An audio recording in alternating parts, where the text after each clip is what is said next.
রক্তক্ষরণ হচ্ছে, কারণ ফিলিস্তিনে আমাদের মুসলমান ভাইদেরকে নির্মম নিষ্ঠুর ভাবে তাদেরকে নির্বিচারে গুলি করে হত্যা করা হচ্ছে। আমরা মুসলমানরা এই অবস্থায় বসে থাকতে পারি না, আমাদেরকে বসে থাকার সময় নাই।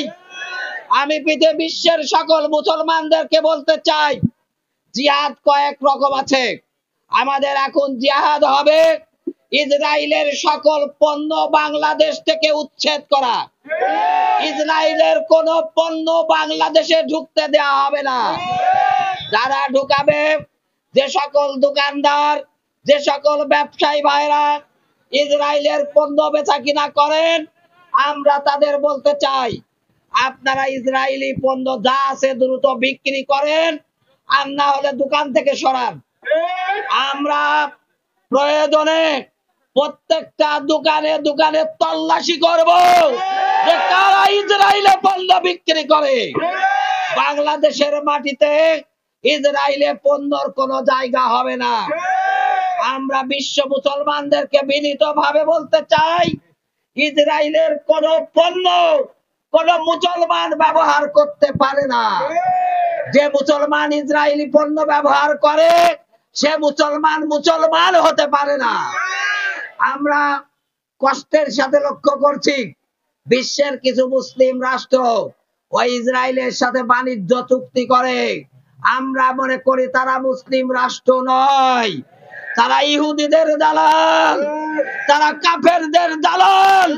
ওই রাষ্ট্রগুলোর সাথে কোন মুসলমানের সম্পর্ক থাকতে পারে না। এজন্য প্রিয় দেশবাসী, আপনাদেরকে বলতে চাই, আমরা কোন মুসলমানের ঘরে ইসরায়েলি পণ্য দেখতে চাই না। আপনারা রাজি আছেন তো? ইনশাআল্লাহ আমরা ইসরায়েলি পণ্য আজকে থেকে বর্জন করব।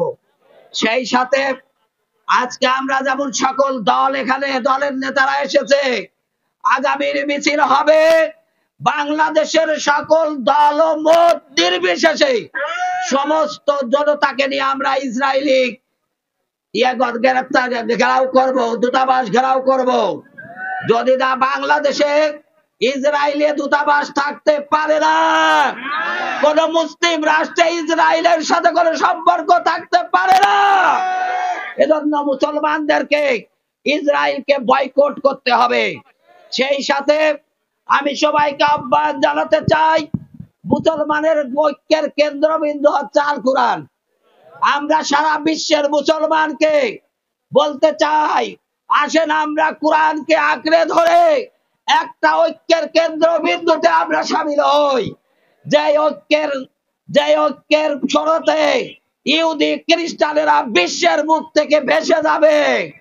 পৃথিবীর বুকে ইসরায়েল নামক কোন রাষ্ট্র কখনোই ছিল না, ইসরায়েল নামক রাষ্ট্র কখনোই থাকতে পারে না। ইসরায়েল নামক রাষ্ট্র থাকবে না, গুড়াইয়ে দেওয়া হবে ইনশাআল্লাহ। এজন্য